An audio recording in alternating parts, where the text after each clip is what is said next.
Should we begin? Yeah. Okay. Great. So, I think we'll start now.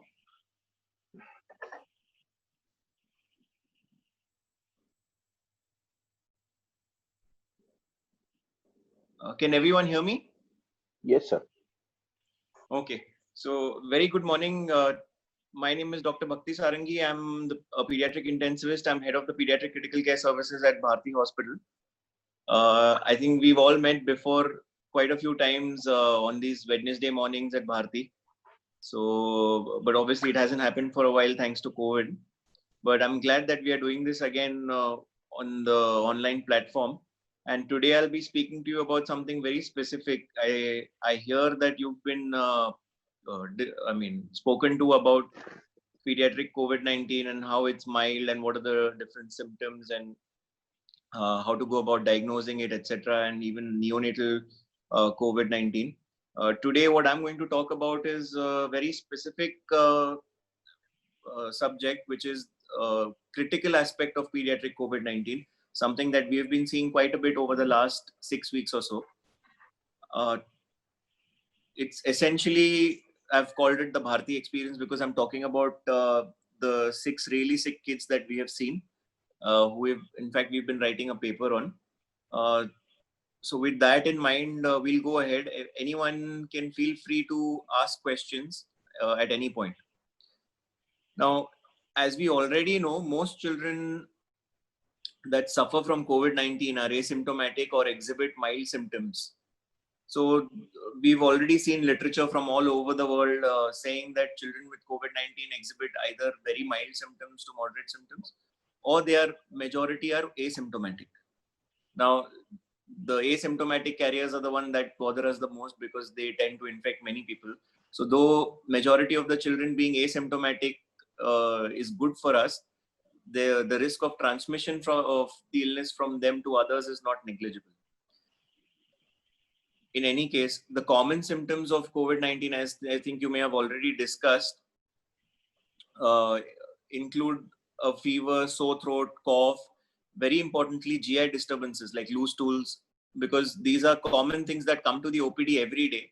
And we must have an increased index of suspicion for all these children, especially if coming from a containment zone, because in our experience, all our children who were sick came from containment zones in the city where the disease burden was high, irrespective of whether they were COVID-19 positive or not for RT-PCR. So we must keep a high index of suspicion from children coming from these areas.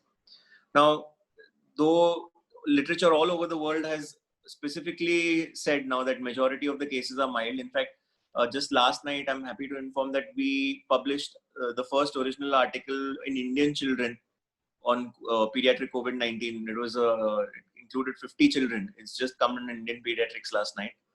So there also we've stated these were the first 50 children we saw, and we stated clearly that majority of the illnesses are mild. However, now in the last say about 2.5 months or so, all around the world, there have been an increase in number of sick kids coming to the hospital, not with predominant respiratory complaints, but a significant systemic inflammatory response. Okay, they've come with very specific set of symptoms. There's a lot of overlap in their clinical features and their lab parameters. And we still don't have a full-fledged treatment guideline, but we are on it, and I think we're in the right direction. Now, these children who are presenting with this systemic inflammatory response are all over the world requiring pediatric intensive care, including our cases. All of them were in the PICU, and all of them required input from pediatric infectious disease consultants. We had to involve cardiology and we had to involve rheumatology because of the extremely vigorous inflammatory response. There's a lot of children who have cardiac abnormalities, so your cardiologist has to be involved. Rheumatology, because they're used to using drugs that we are actually giving in these conditions, as well as the extreme inflammation leads to problems where their expertise really comes at help. So one distinctive feature of pediatric inflammatory conditions is that it is a wide spectrum. It is a wide spectrum of illnesses that ranges from a disease like Kawasaki, I think, which we all know of, which is again a hyperinflammatory syndrome in childhood, very well known, very well documented. Comes with fever of more than 5 days, maculopapular rash, conjunctivitis, unilateral lymphadenopathy, peeling over fingers, etc. All of these things, and these children tend to develop coronary aneurysms. The other spectrum of the illness is staphylococcal and streptococcal toxic shock syndrome, which is any child coming to you with a septic shock, no obvious focus, but coming to you in distributive shock or a warm shock, and requiring all the multi-organ support, but with no obvious etiology or no proven bacterial infection. So this multisystemic inflammatory syndrome that we're talking about tends to mimic this entire spectrum of illnesses. Okay.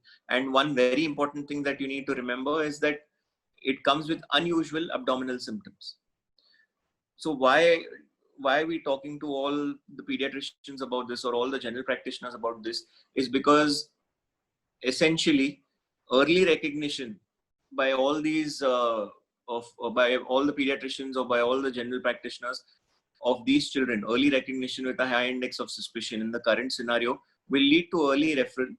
And we have noticed over the last 2 months, as we have seen 6 different cases, the more we have seen, the more the wiser we have become, and the earlier the children have come. And you will see that temporal association as I present the cases.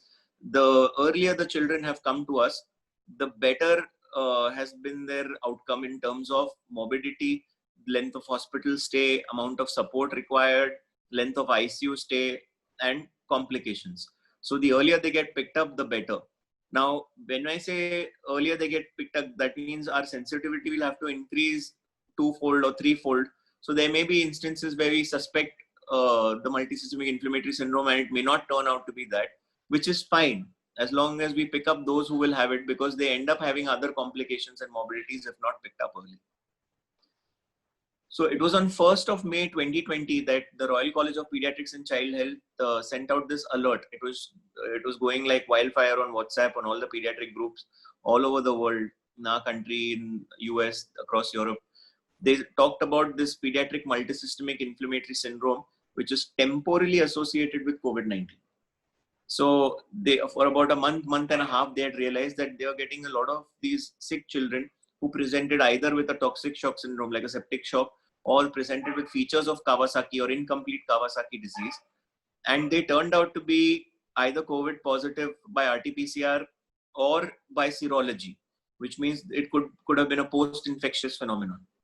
So after noticing this and looking at the kind of treatments that the children required, and maybe experimenting a bit with immunomodulation, they came to certain conclusions and they sent out this immediate alert.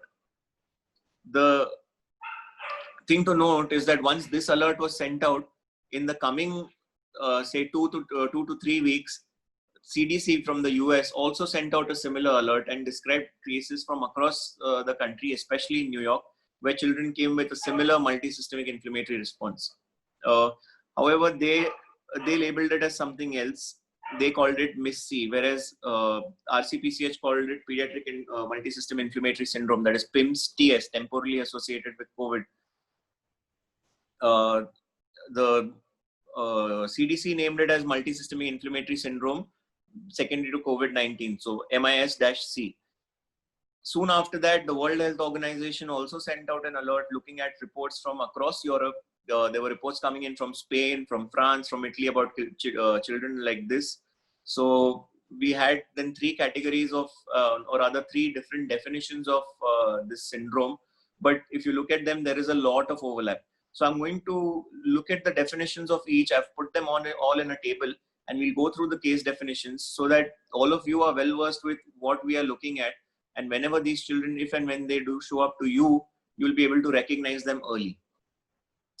So when we talk about the clinical parameters that RCPCH, CDC, and WHO have prescribed for PIMS-TS or MIS-C or whatever you want to call it, the first criteria is high-grade fever. when you talk about fever more than 38.5 degrees Celsius, WHO has just said fever, but when you talk about high grade fever, followed by, if you look at RCPCH, evidence of multi-organ system involvement. That means they could have classical shock, they could have myocarditis, they could have coronary abnormalities, respiratory involvement, they could have may not have a severe respiratory involvement, but a mild to moderate respiratory involvement, renal involvement in the form of acute kidney injury, gastrointestinal disturbances, very common. These children are presenting constantly with pain in abdomen or loose stools along with high grade fever. Neurological abnormalities, because there are children who've presented with encephalopathy, with seizures, etc. CDC said specifically just more than 2 systems involved, more than 2 organ systems involved. They could be any 2 systems. At the same time, WHO talked about fever along with presence of rash with bilateral non-purulent conjunctivitis or mucocutaneous inflammation signs, that is oral, either in the oral cavity or hands or feet. That aspect is coherent with a Kawasaki-like illness, like including rash, non-purulent conjunctivitis, or mucocutaneous inflammatory signs. However, like I said, the spectrum is wide. You may have a full Kawasaki-like picture, you may have an incomplete Kawasaki or atypical Kawasaki-like picture, or you may have no features of Kawasaki at all.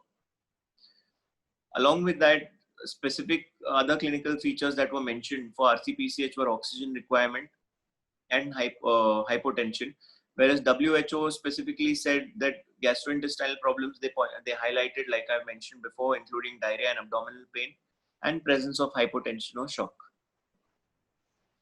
As far as laboratory parameters are concerned, these children who are coming, RCPC had said that either they were RT-PCR positive or they may have been negative, but they were coming from an area where the disease burden was high. So they would have definitely had a contact with a COVID-19 case who may have been asymptomatic. So nobody would have been able to tell whether there was contact or not.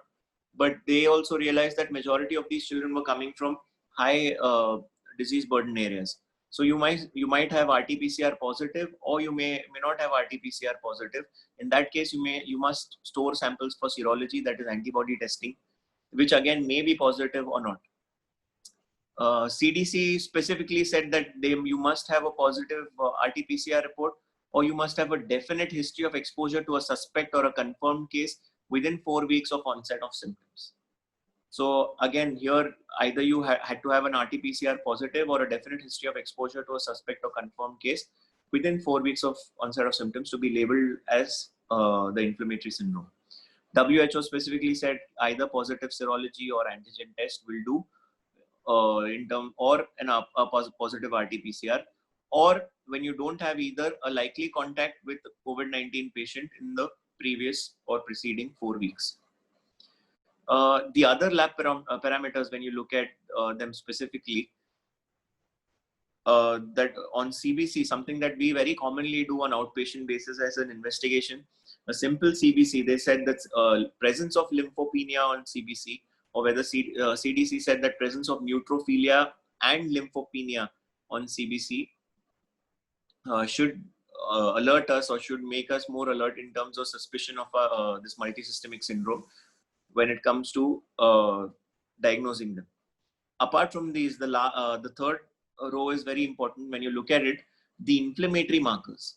The inflammatory markers, including CRP, D-dimer, fibrinogen, ferritin, etc., are all high in all these conditions. If you look at all the definitions and you look at the entire spectrum, no matter which corner of spectrum you're looking at, whether it's a Kawasaki-like picture or whether it's a toxic shock-like picture, if you look at the high CRP, high D-dimer, high fibrinogen, high ferritin, all of these are common to each of the definitions. So CRP is something again that we do fairly routinely or outpatient basis. D-dimer may not be easily available, but fibrinogen, ferritin can be done if you're suspecting PIMS-TS or pediatric multisystemic inflammatory syndrome. When you talk about other inflammatory markers like IL-6, etc. Now, IL-6 is not easily available everywhere. We send our samples are done at Bharti or occasionally at AG Diagnostics. Now, IL-6 levels are something that you may do as well if you're looking at, or if your suspicion of PIMS-TS is high, more so if you have a RT-PCR positive, because then you might be able to consider certain immunomodulation therapies like tocilizumab, etc. Other markers that you can do include LDH, which will be high in these children, and even ESR. Procalcitonin seems to be elevated in all these children. Now, routinely, I think over the years, we have developed a notion that procal may be higher in children who are, who have a bacterial infection rather than viral or a post-infectious immune response, etc. But in all these children, we found, wherever we did procal, we found procal to be high. So procal has been included in the definition in WHO guidelines. Another significant finding in all the children, which is common to all the definitions as well as our cases, is hypoalbuminemia. All these children, even with acute histories, have had significant hypoalbuminemia. The last thing that they've mentioned in case of lab parameters is that we must make an attempt to rule out every other possible infection that we usually see. That would include your bacterial sepsis, your other common hemorrhagic fevers or viral hemorrhagic fevers. They must be ruled out. Even diseases like your rickettsial fever, scrub typhus, etc. So you must make an attempt to rule out all of these or exclude all of these, so that you know for sure that this is COVID-19. Unless you have an RT-PCR report positive, in which case then it's most likely just the COVID-19 infection which is causing the illness. Other features that they described, especially on echocardiography and cardiac enzymes. Like I said, cardiac involvement was very common in these children. So presence of myocarditis or coronary dilatation, valvulitis, pericardial infusion as per RCPCH were features of all these cases, or majority of these cases. There were situations where they didn't have significant cardiac involvement, but the cardiac enzymes were raised. So they would have a high TROP-I, or they would have a high CPK, or high pro-BNP. All of these were raised. Similarly, CDC also specifically mentioned a deranged pro-BNP or troponin, and WHO also specifically said either coronary abnormalities, pericarditis, valvulitis, or a deranged pro-BNP or troponin, which would all indicate some form of cardiac dysfunction. Lastly, CDC also specified otherwise that these children may fit into partial or complete Kawasaki disease criteria, which I have mentioned earlier. Are we okay till here? Should we move ahead? Yes, sir. Okay, Yes, great. Now, we look at our 6 cases actually, 4 of which came in the month of June, and 2 of which have come recently in the last about 15 days or so.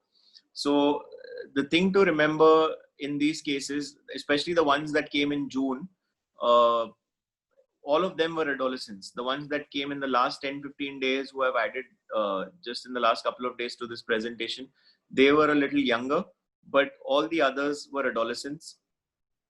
Very important thing that I want to highlight is all of them came from COVID containment zones in the city. That is areas where the disease burden was high. Our first case, I remember, she came on 2nd of June, which was about 4 weeks or 4.5 weeks after the RCPCH alert. The thing is, it is all in tune with the timeline of the pandemic. Just as we are behind UK or US in the timeline of the pandemic, say about a year, about 4 to 6 weeks.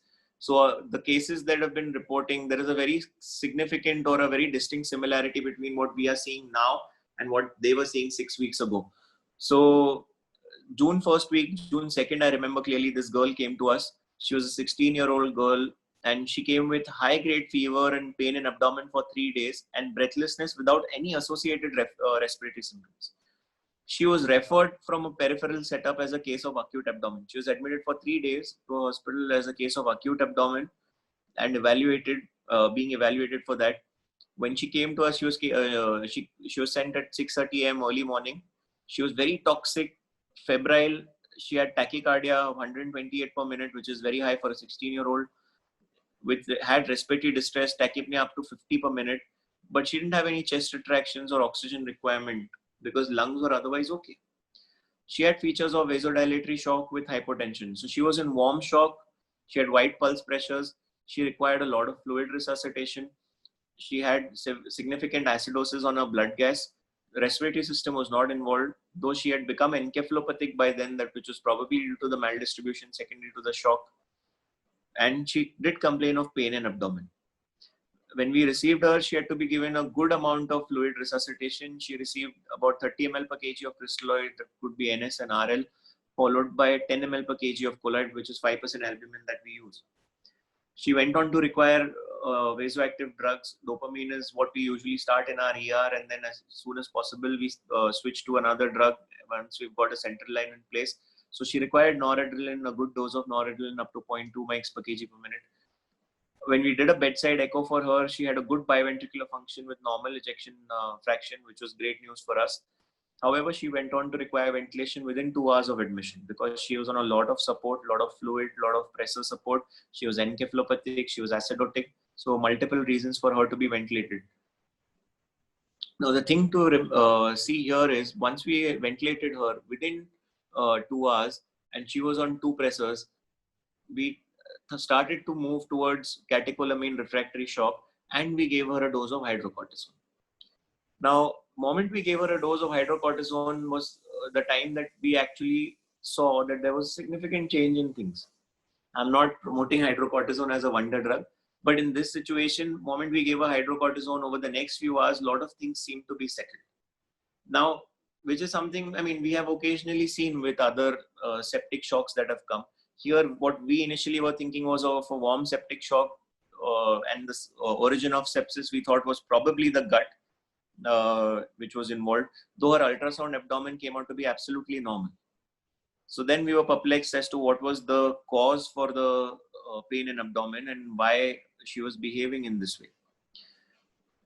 Once we sent her preliminary reports, her preliminary reports showed a massive increase in the inflammatory markers, especially CRP. Her CRP was 1250, which was something that was unheard of for us. And moment that came, then it struck a chord in our minds that this could be a multisystemic inflammatory syndrome. She came from a containment zone. We decided to send her COVID swab. We stored her sample for antibody testing, and we had started her on hydrocortisone anyway. We sent all the other inflammatory markers, including ferritin, D-dimer. Her D-dimer came out to be 57,000, which is again something that I've very rarely seen. Ferritin LDH was extremely high. So moment these markers came to us, we realized that this is a pediatric multisystemic inflammatory syndrome. And we decided to put her on low molecular weight heparin because they were in a hypercoagulable state. So we don't want any thrombosis occurring, along with aspirin. The other thing we did was do an official echo again, which again thankfully showed no abnormalities at that point in time. Cultures were sent, which was sterile. And we also sent a multiplex PCR, a full panel for tropical infections, which was also negative. So she was thoroughly evaluated for evidence of any other possible etiology, including bacterial sepsis and similar other infections. And only thing that happened with hydrocortisone was that gradually her hemodynamics and everything settled. Within 3 days, we were able to get her off the ventilator. Thankfully, lungs were not involved significantly. Her requirements on the ventilator were quite minimal. So eventually we managed to get her off the ventilator within about 48 to 72 hours, and she was well. She stayed in the hospital for 8 days. Mind you, both her swabs taken 24 hours apart for COVID-19 were negative. We have stored her antibody sample, which we'll be testing. But however, over the length of the 8 days, she improved significantly and there was no abdominal pain, no other features. She was feeding and there was a normalization of all inflammatory markers. But the interesting thing to note is when we discharged her after 8 days and came back on follow-up after a week, we did a repeat echo because we were worried about all the inflammatory mediators that were high and we want to know if that has caused any residual problems. So the repeat echo showed dilated coronary arteries with perivascular brightness and a little elevated Z scores. So that means she was, on the way to developing a aneurysm.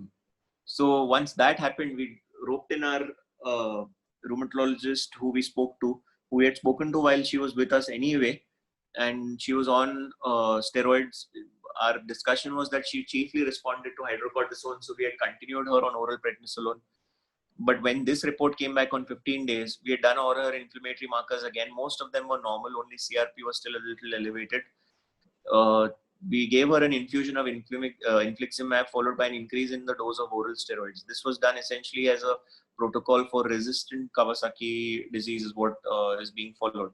So this was done, and I'm happy to inform that the next time she came, she was even better, and the findings on the echo were also better. So this was our first brush off with this pediatric multisystemic inflammatory syndrome, and I'm happy to share that after that we only became wiser. Now, I'm not going to go through such specific details of all the other cases that we had. I have a table that has combined all the 6 cases. However, there are a few highlights that I want to share from each of the cases with you. Our case 2 was also an adolescent girl, but she had an underlying problem of Fanconi's anemia. She was on regular transfusions, so that made her immunocompromised, and she was a child who had a lot of issues. Because once she developed the inflammation and she had multisystemic involvement, she had myocardial dysfunction, she had all her cardiac enzymes elevated, she had significant systemic involvement in terms of, again, hematological involvement was already there. She was encephalopathic. She later went on to develop features of hemorrhagic encephalitis on MRI. She required a lot of ventilator support. She had myocardial dysfunction. So there were many things involved at the same time. She required a lot of support, as you can see on your screens. This girl again tested negative for COVID by RT-PCR. However, we had extensively examined her. We even thought of hemophagocytosis secondary to aplastic. She was evaluated and even treated for that. She required multiple transfusions.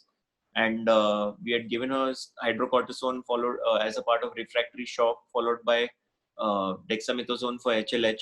Later, even moved to methylprednisolone, thinking about PIMS-TS. However, with the underlying comorbidity of aplastic anemia and those problems, she eventually did not make it.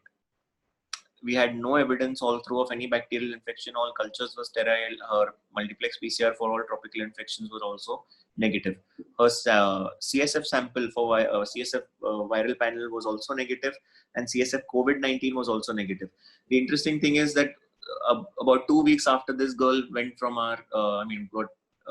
passed away, we saw a case report of a 50-year-old woman with aplastic anemia who had COVID-19 infection diagnosed by RT-PCR and developed necrotizing encephalitis. And there was so much overlap between that case and this case. However, that woman was also CSF negative for COVID-19. The third case that we saw, and this boy was a 12-year-old. Again, look at the overlapping features, the fact that all of them had pain in abdomen and high-grade fever. This child was the other spectrum of your PIMS-TS, because he had not just the fever and pain in abdomen, he had a rash on his hands and feet, and he also had edema of hands and feet, and towards the end of his stay went on to develop conjunctival congestion as well as periungual peeling. So he was one child who fit into the Kawasaki criteria. He again presented to us with features of warm shock, but on echo also had some amount of myocardial dysfunction. He had a high pro-BNP, he had a high cardiac enzymes, he had high troponin. He also required dopamine followed by noradrenaline and vasopressin, required a lot of fluids, required ventilation for about 7 days, which was quite extended because he had repeated vasodilatory episodes requiring a lot of support. Now, by the time this child showed up to us, I think we were wiser. So after initially giving the stress dose hydrocort, we eventually switched to IV methylprednisolone, which was given for 10 mg per kg per day for 3 days, followed by oral prednisolone. We also put him on low molecular weight heparin and later followed by aspirin. All the inflammatory markers were elevated for this child. The treatment given to him, apart from steroid, was IV immunoglobulin, which we gave at 2 gram per kg. Now, the therapy stated specifically for PIMS-TS includes multi-organ support in the form of fluids, pressor support, ventilations, inotropes, etc.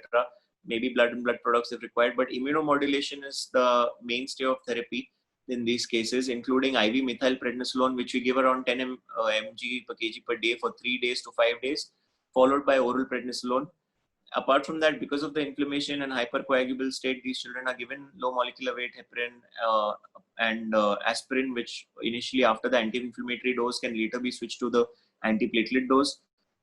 And the last bit, the immunomodulation, that is very important and often becomes a restriction for us because of the cost involved, is IV immunoglobulin. However, this child also, because we had a high suspicion of PIMS TS, we treated him with IV methylpred and he responded very well, and we gave him IV immunoglobulin, despite which he went on to develop mild coronary aneurysms, but on follow-ups has been relatively better. He's on oral steroids and aspirin currently. Like I said, if you see these pictures, he's developed features of Kawasaki. You can see the rash clearly. This rash was present all over his body. And you can see in the picture below, he has periangual peeling. He had edema of hands and feet when he was here. So he was the other spectrum of the illness. The fourth case again, now this girl came with a COVID RT-PCR report positive to us. She was an 11-year-old girl. She came with fever since 3 days, loose stools and pain in abdomen and vomiting since 2 days. So if you look at, again, she was coming with GI disturbances, again, a very common overlap. She was alert, afebrile, but in compensated shock on arrival. She went on to require a fair bit of resuscitation with fluids eventually. And after about 6 hours of admission, she also required mechanical ventilation because of shock. Her bedside echo also showed a reduced left ventricular ejection fraction of 45% with few shadows in the lungs. And she was given, again, for a shock, IV hydrocortisone. But by now, like I said, we were becoming wiser each day. So we started IV methylprednisolone very early on day 2 itself at 10 mg per kg per day. We added low molecular weight heparin and aspirin. All her inflammatory markers were raised. Her IL-6 came out to be 1600, which is again a figure that rarely any of us have seen. So all these markers being elevated, we also considered tocilizumab, but we wanted to check her response to methylpred and IV immunoglobulin. So we did that. Since her cultures were steroid, we gave methylpred for 3 days, then switched to oral prednisolone, and we gave her IV immunoglobulin within 48 hours of admission. We had arranged for it. She got it as a continuous infusion over 12 hours. IVIG was given, and she responded beautifully. She was off the ventilator in about 3 to 4 days, and she was discharged after 10 days of mandatory admission as COVID-19 positive. She was discharged. So this was the first RT-PCR positive child that we had, but like you can see, there are a lot of overlaps in the symptoms. In this case, however, if as we have progressed in the cases, now all these cases that I'm showing you, they've come in the same order. So the chronology is maintained. So we were faster and faster in picking these up and treating them. Hence the support required, the length of hospital stay, everything went on reducing for all these children. Case 5, this was a younger one who came to us earlier this month, about 2.5 weeks ago. This was again a 5.5-year-old child who was, a boy who had fever since 3 days, pain in abdomen since 3 days, and vomiting since 1 day. Came in compensated shock, had some conjunctival congestion, but no other features of Kawasaki-like disease. Required a lot of fluid resuscitation. He was on dopamine and noradrenaline. He had, however, on echo, he had a good biventricular function. He did not require mechanical ventilation. We had put him on HFNC to alleviate his work of breathing, to help with his breathing efforts. However, here, like I said, we had become wiser. Instead of hydrocortisone, in fact, when we thought he was becoming a little refractory, we started methylprednisolone fairly early. We gave it at 10 mg per kg per day for 3 days, followed by oral prednisolone. Low molecular weight heparin and aspirin were also added. Inflammatory markers again were extremely elevated in this child, and with the treatment, they gradually showed a downward trend. In fact, all these children with the treatment, every alternate day when we would do the markers, they showed response and the markers were decreasing. He was positive for COVID-19 by PCR and his cultures were sterile. The other treatment that we gave him, like I said, was the IV immunoglobulin at 2 gram per kg. This was again started within 48 hours of admission. So we were quicker now in instituting our therapy. Thankfully, financial constraints were not a problem.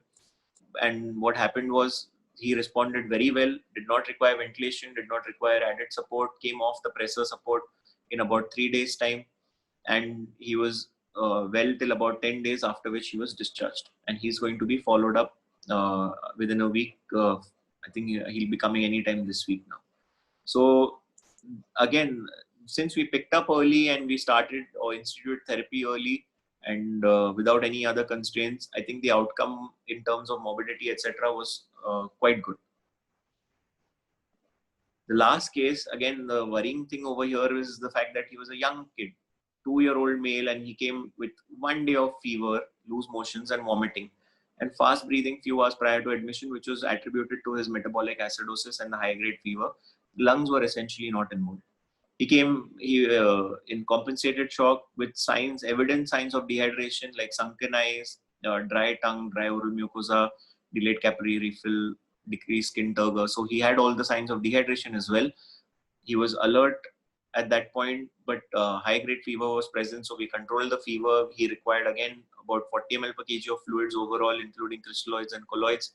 He required 2 infusions of pressors, including dopamine initially and later noradrenaline. However, he also, just with these supports and HFNC, he responded because what we did was we added IV methylprednisolone early, and we added low molecular weight heparin for him, followed by aspirin. IV immunoglobulin was also given early. We ruled out all other bacterial infections again by doing cultures, even as multiplex PCR was negative.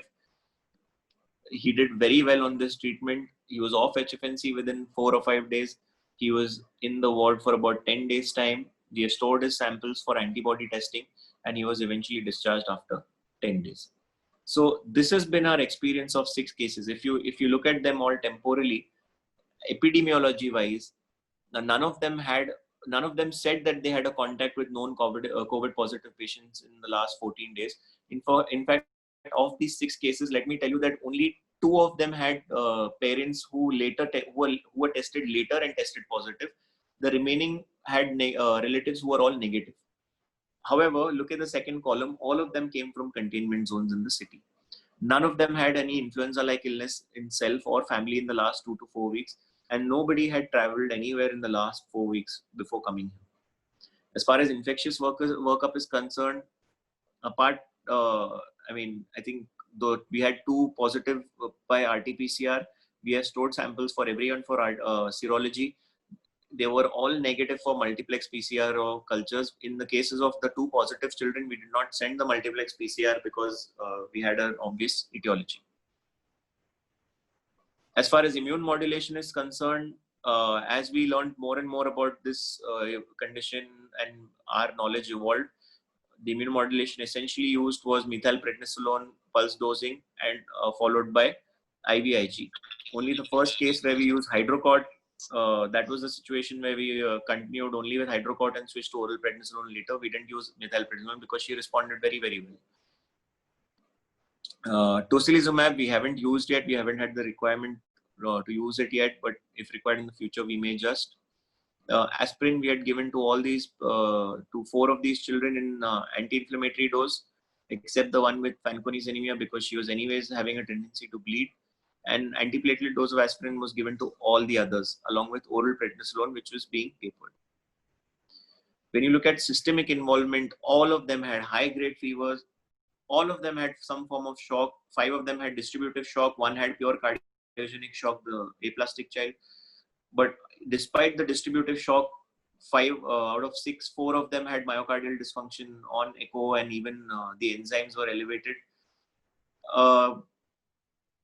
GI disturbances, that is the column that we must all focus on always, because we see a lot of children coming with fever, pain in abdomen and fever and loose stools, vomiting to our OPDs. Now, I'm not suggesting that all of them are PIMS TS, because obviously you get your usual diarrheas and dysenteries, etc. But we must keep an high index of suspicion to look out for PIMS TS in these children. As far as other systemic involvements were concerned, CNS was involved in 1. Hematological system was involved in 1. 1 had AKI. So as you can see, that different systems were involved and at different times, and they may not all have the same involvement. However, more than 2 systems were involved in each child, keeping with the definition.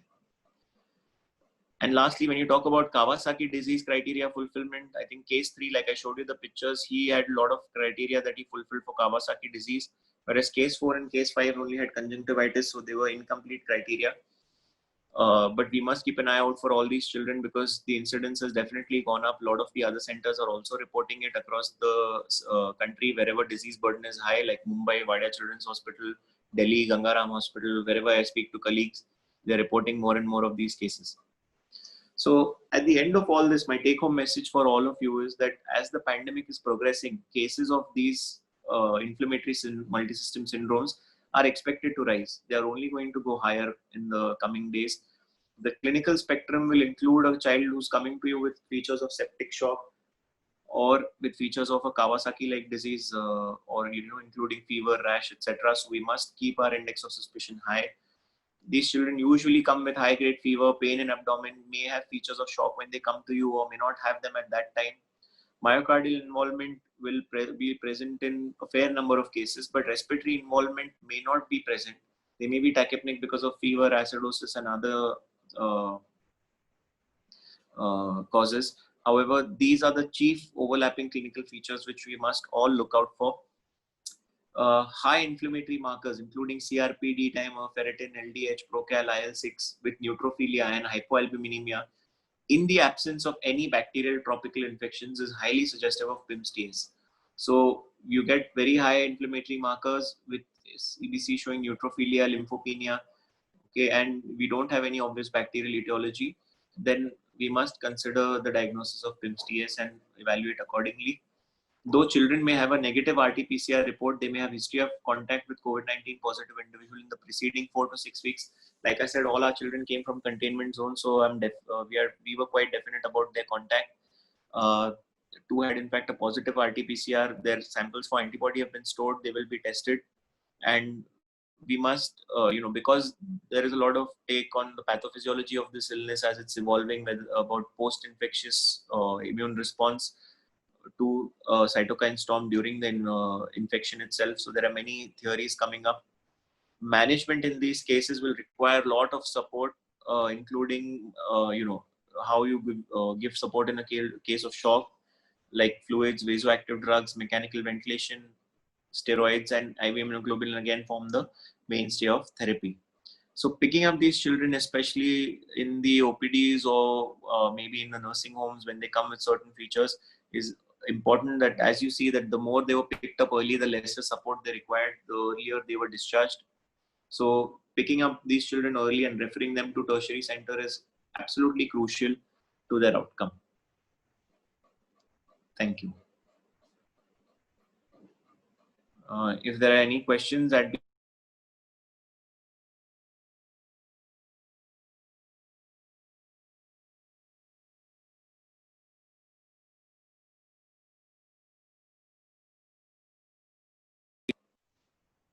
if there are any questions, I'd be happy to answer them.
So we have few questions in chat box. Yeah, now I've finally been unmuted. Yes, tell me. So I am looking at the questions. 1 second. I'm just going to. Yeah, so someone talked about Dr. Gokul Rathi spoke about dengue and COVID-19 positive case. So co-infection is a possibility. Yes, 100%. But there are many reports of cross reactivity in the antibodies. So you might have a situation where you might have a dengue coming COVID-19 positive or vice versa. There are similar reports from across the world. I think I think they're from Bangladesh, a couple from I think Europe. But there is a lot of take on cross reactivity between the antibodies, or you may have a co-infection. But co-infection with COVID-19 and even other viruses has been described now. But for that, we'll have to do a respiratory panel of other viruses, including the PCR like BioFire, etc.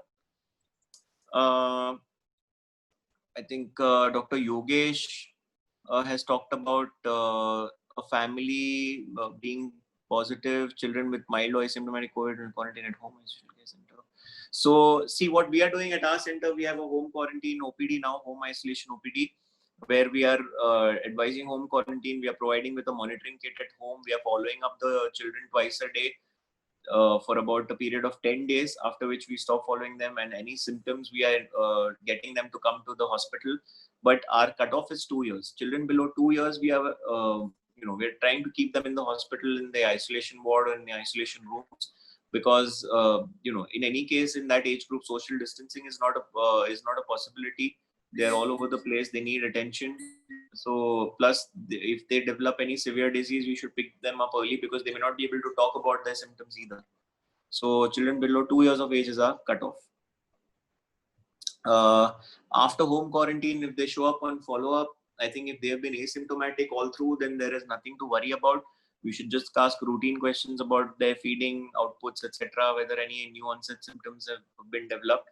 If nothing like that, I think we can continue with our usual care that we do in our outpatient departments. As far as prescription of vitamin C or zinc are concerned, yes, a lot of kids are getting zinc and vitamin C. There's no harm in prescribing it. There may be a benefit, but there is really not much to be said there. But there's no harm in prescribing vitamin C.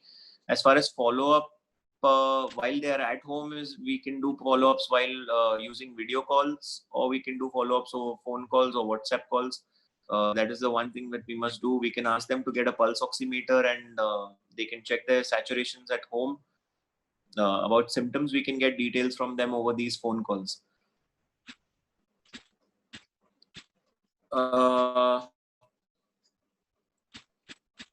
Yeah, I think so.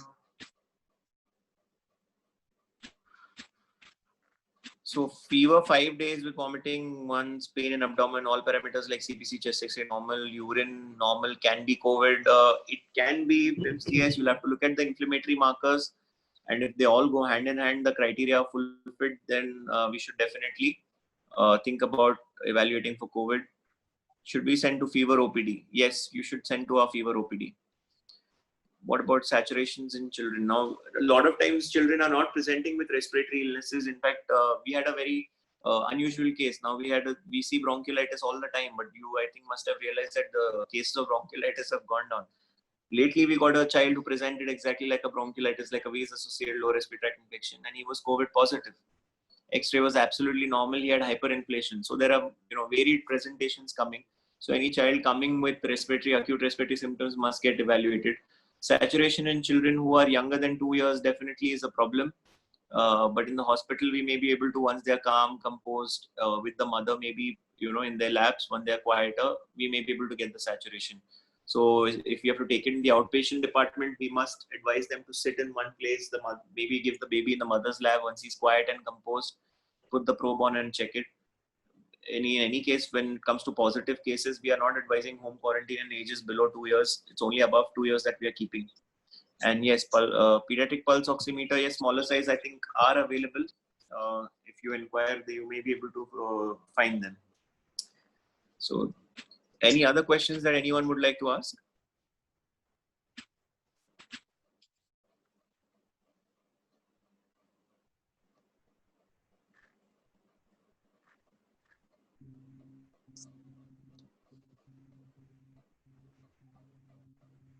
If there are no more questions, I think maybe then we'll put an end to today's topic. I hope this was all useful information for you.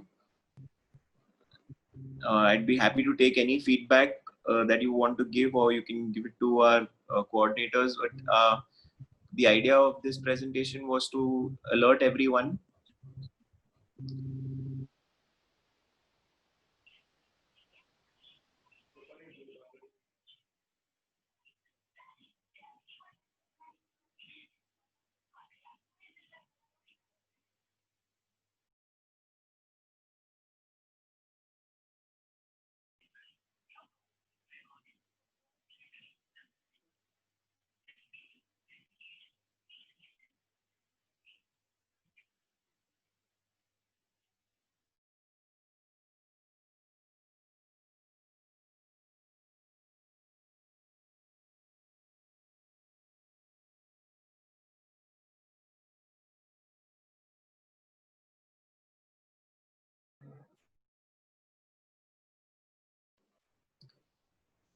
So thank you for your comments.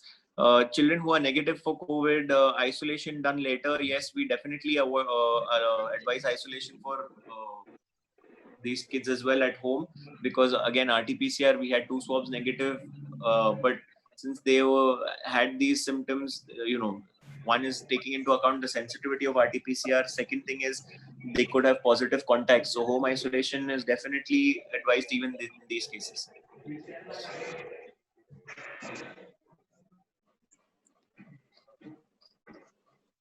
Right. So I think if there are no more questions, then I will take your leave. I have to get back to the ICU. Thank you so much for your lovely comments. Please, all of you, take good care of yourselves, and feel free to contact me anytime if you have any questions regarding these kids or any other sick kids that you would like to refer. We are running 2 full ICUs at the moment. So I'll be in touch with all of you. Thank you so much.